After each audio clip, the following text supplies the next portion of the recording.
Dean had just come off stage, the applause still ringing in his ears. The kind of applause that told you the room belonged to you tonight. He was relaxed, loose, in that post-show glow where the hard work was done and the rest of the night was supposed to be easy. He made his way through the sands, nodding to familiar faces, casino bosses, celebrities, men who smiled a little too wide because they needed something from him someday. Then he reached the VIP section and felt it instantly. The temperature had dropped. The laughter was gone. Conversations had stopped.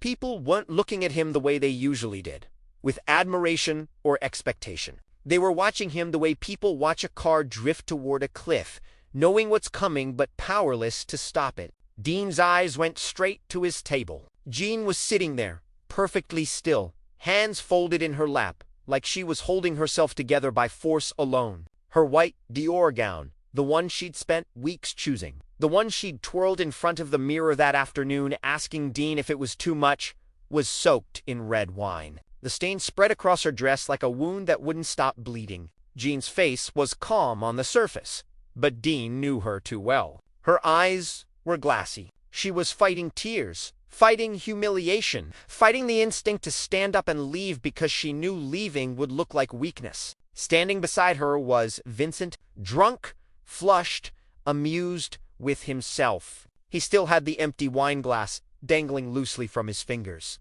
like evidence he wasn't even trying to hide. Dean didn't rush. He didn't change his pace. He didn't raise his voice. He walked to the table the same way he walked on stage every night, steady, unhurried, controlled. Vincent saw him coming and smiled.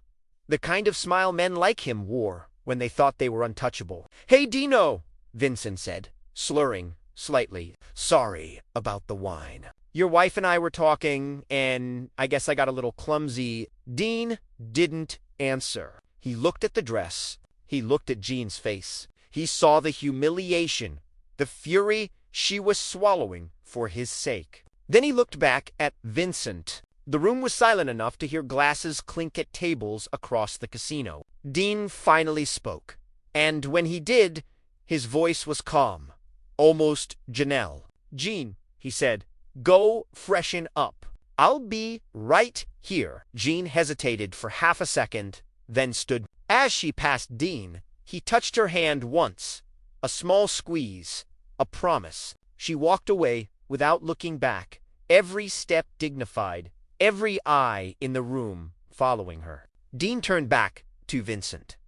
"You embarrassed my wife," Dean said quietly. Vincent laughed. "Oh, come on, it's just a dress. I'll buy her 10 more. Dean nodded slowly, as if considering it. "You think this is about a dress?" Vincent's smile faltered for the first time. Dean leaned in just enough that Vincent could smell the whiskey on his breath. Just enough that what he said would be for Vincent alone. "You spilled wine on my wife because you wanted to remind everyone here that you think you're in charge," Dean said. "That you can do whatever you want and nobody will stop you." Vincent scoffed. "You threatening me, Dino?" Dean shook his head. "No, I'm explaining something to you." He reached down, picked up Vincent's empty glass, and turned it slowly in his hand. Then, without raising his voice or changing his expression, he smashed it against the table. The crack echoed through the room. Shards skittered across the linen.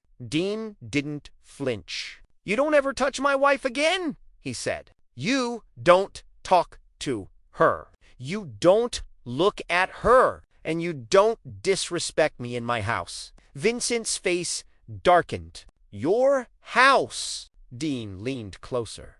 "This stage is my house. This room exists because people come to see me. You want to drink here, gamble here, feel important here. You do it because men like me put people in these seats." Vincent started to speak, then stopped. Around them, people were very deliberately not listening, not watching, pretending this wasn't happening while missing nothing. Dean straightened. "You spill another drink on my wife," he said, "and the next thing that spills is going to be a lot harder to clean up." He set the broken glass down gently, turned, and went back to his seat as if nothing had happened. Vincent stood there for a moment, red-faced, breathing hard, calculating. Then he muttered something under his breath and walked away. He never came near Jean again, never pulled a stunt like that in Dean's presence. Because Vincent understood something very important that night.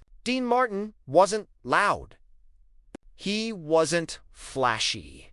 He didn't posture.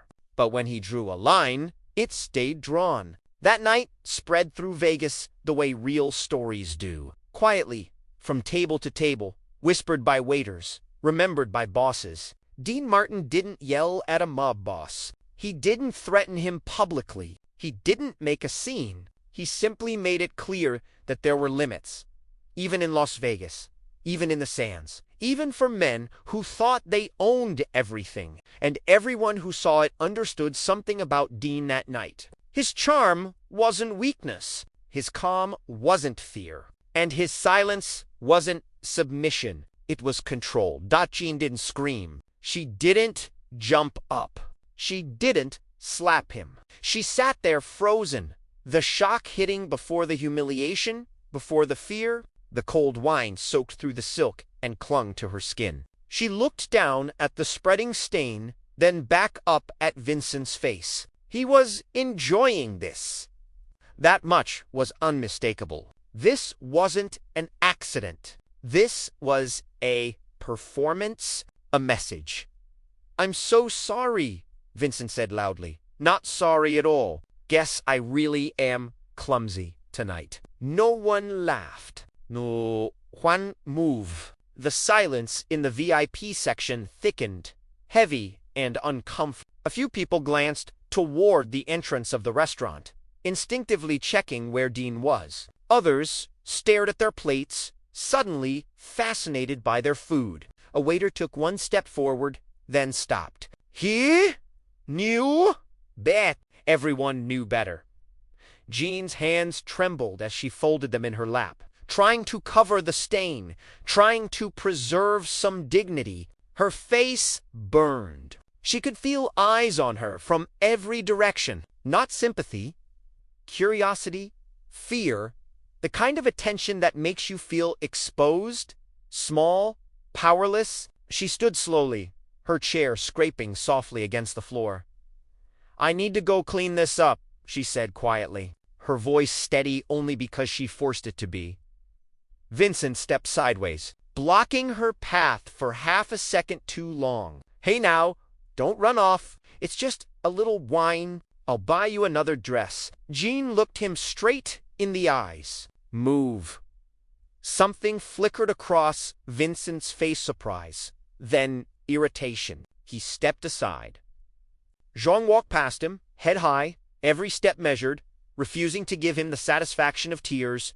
As she passed a mirrored column, she caught her reflection, the ruined dress, the rigid posture, the controlled expression. She barely recognized herself. Across the room, Dean turned around. He had just finished signing an autograph when he felt it, the same instinct that had kept him alive his whole life. The room had gone quiet. Not applause, quiet. Not respectful, quiet. The wrong kind of quiet. He scanned the VIP section and saw Jean walking away from their table. Alone. Too fast. Her shoulders were stiff, her posture wrong. Then he saw the stain. The red soaking into white. And finally, he saw Vincent standing near the table, smiling, holding an empty wine glass like a trophy. Dean didn't hurry. He didn't run. He didn't shout. He walked. Deliberate, the way a man walks when he's already decided exactly what he's going to do. People parted without realizing they were moving. It was instinctive. Vincent saw him coming and straightened, bracing himself, still drunk enough to believe he could handle this. "Dean," Vincent said with forced cheer, "there you are. I was just apologizing to your wife. Terrible accident." Dean stopped in front of him. He looked down at the table, at the red-stained napkin, at the droplets of wine still clinging to the edge. Then he looked up at Vincent. His voice, when he spoke, was low and even. You poured wine on my wife. Vincent shrugged. I told you. Accident. I offered to pay for the dress. Dean nodded slowly. You didn't spill wine, he said. You made a choice. The words landed harder than shouting would have. Vincent laughed nervously. Come on, Dino. Don't make this a thing. Dean leaned in just enough that only Vincent could hear him. This is already a thing. You just don't understand what kind yet. Vincent's smile faded. You threatening me? Dean's expression didn't change. No, I'm explaining consequences. He straightened and looked around the room. Not dramatically, not seeking attention. But everyone felt seen anyway. Jean, he said calmly. She stopped near the doorway and turned. Go upstairs, Dean said. I'll be up in a minute. Jean hesitated, searching his face. She saw it, then not anger, not panic, control, absolute certainty. She nodded once and left. Dean turned back to Vincent. You don't come near my wife again, he said.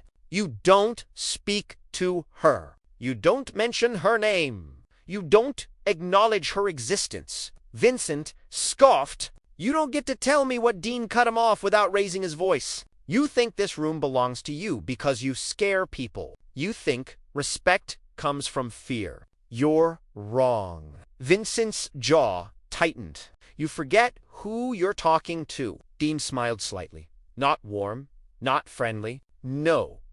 I know exactly who I'm talking to, and you know exactly who I am. He leaned closer. I sing here because I choose to. People come here because I'm on that stage. If I decide I don't like the atmosphere anymore, this place empties out real fast. Vincent swallowed. He hadn't expected this. Not the calm, not the certainty.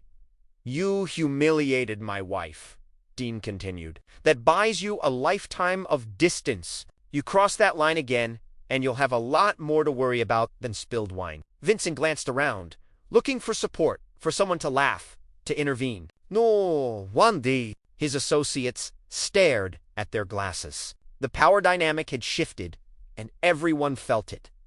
Finally, Vincent forced a chuckle. Misunderstanding, he said. Won't happen again. Dean held his gaze for a long moment. Good, he said, because if it does, we won't be having a conversation. Dean turned and walked away. New applause. No dramatic exit. Just a quiet release of tension, like a storm passing without rain. Later that night, upstairs, in the suite, Jean stood in front of the mirror, in a robe, the ruined dress draped over a chair like a casualty. Dean came in, poured himself a drink, then crossed the room and wrapped his arms around her without a word. I'm sorry, Jean said softly. I didn't know what to do. Dean held her tighter. You did exactly right, he said. You stayed calm. You got out. That's strength. She looked up at him. What did you say to him? Dean shook his head. Doesn't matter. He won't do it again. And he didn't. Not to Jean. Not to anyone connected to Dean Martin. That story spread through Vegas the way the real stories always did. Respectfully, with just enough detail to make the point clear. Dean Martin didn't yell at a mob boss. He didn't threaten him publicly. He didn't play tough. He simply made it understood that there were lines you didn't cross, even in Las Vegas. And everyone who heard it understood something important. Dean Martin's charm wasn't softness. His calm wasn't weakness. And his kindness wasn't permission. Dean Martin knew something was wrong the second he stepped back into the VIP section. Las Vegas never went quiet for no reason. Silence in that room meant either a fortune had just been lost, or a line had been crossed. Every conversation had stopped. Every laugh had died mid-breath. People weren't looking at him. They were looking past him, toward his table. Then he saw Jean.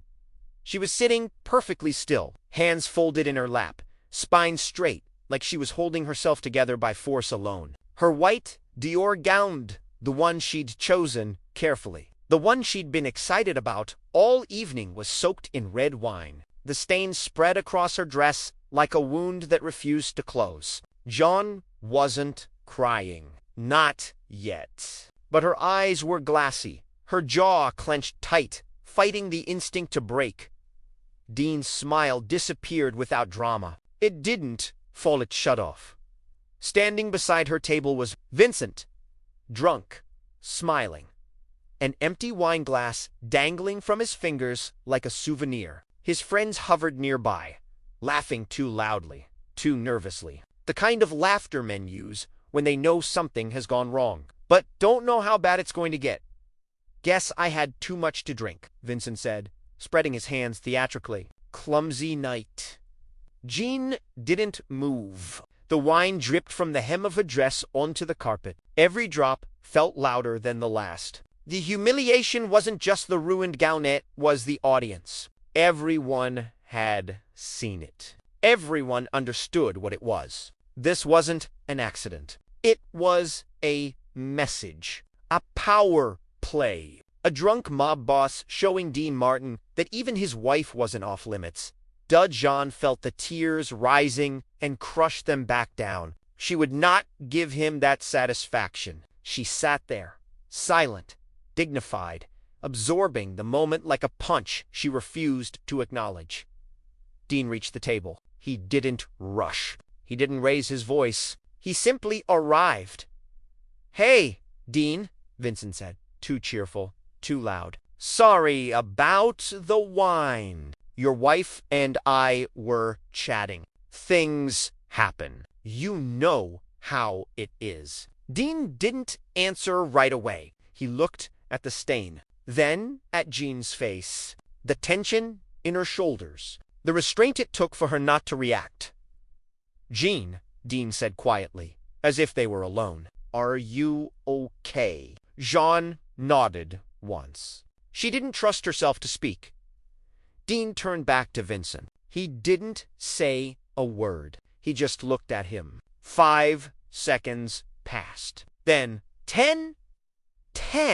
The silence stretched until it became uncomfortable. Vincent shifted his weight. Smiles faded around the room. "Like I said," Vincent muttered, trying to regain control, "I'll pay for the cleaning. Buy her a new dress." "No big deal." Dean nodded slowly. "No big deal." He glanced at the table behind Vincent. At the bottle of wine, a 1961 Bordeaux. Expensive, rare, 3/4 full. Dean picked it up. "Let me help you with that clumsiness problem," he said calmly.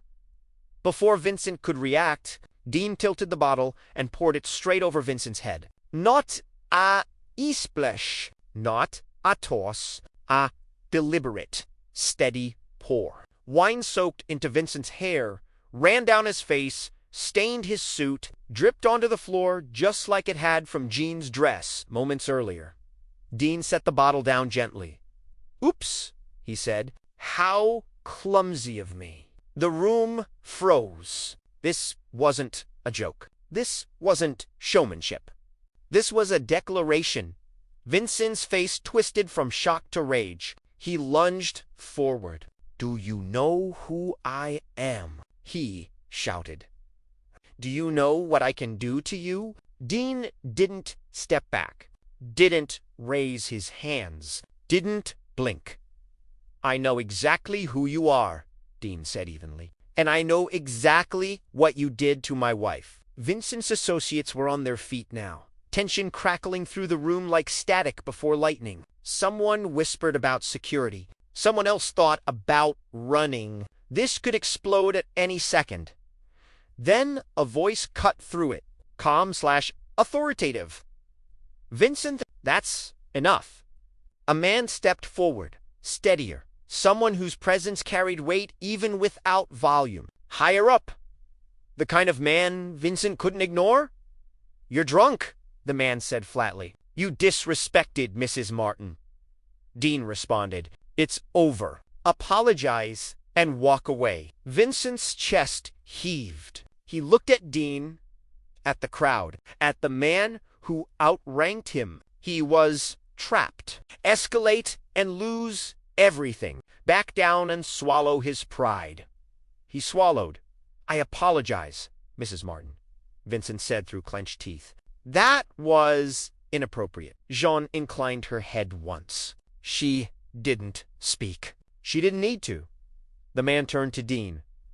"Mr. Martin, this won't happen again." "Dean, nadad." "I appreciate that." Vincent left the VIP section dripping wine, dignity leaking faster than the stains on his suit. His associates followed. No one laughed now. The room exhaled. Conversations erupted all at once. People trying to process what they'd just seen. Dean sat beside Jean and took her hand. "I'm sorry," he said softly. "Are you okay?" Jean nodded, finally letting a single tear fall. "I am now." Dean waved over a waiter. "Get my wife something warm to wear," he said, "and bring us champagne." Jean looked at him. "What are we celebrating?" Dean smelled the real one, warm and unmistakably his. "That I married a woman strong enough not to throw her drink back." That was the hardest part. By morning, the story had spread through Las Vegas like wildfire. Dean Martin poured wine on a mob boss. The mob boss apologized. The message was clear. Years later, when Jean was asked about that night, she smiled and said, "It felt like being married to the right man." The dress was ruined. She never wore it again. But she kept it because sometimes a stain tells a story about dignity, boundaries, and a man who didn't need to shout to be heard.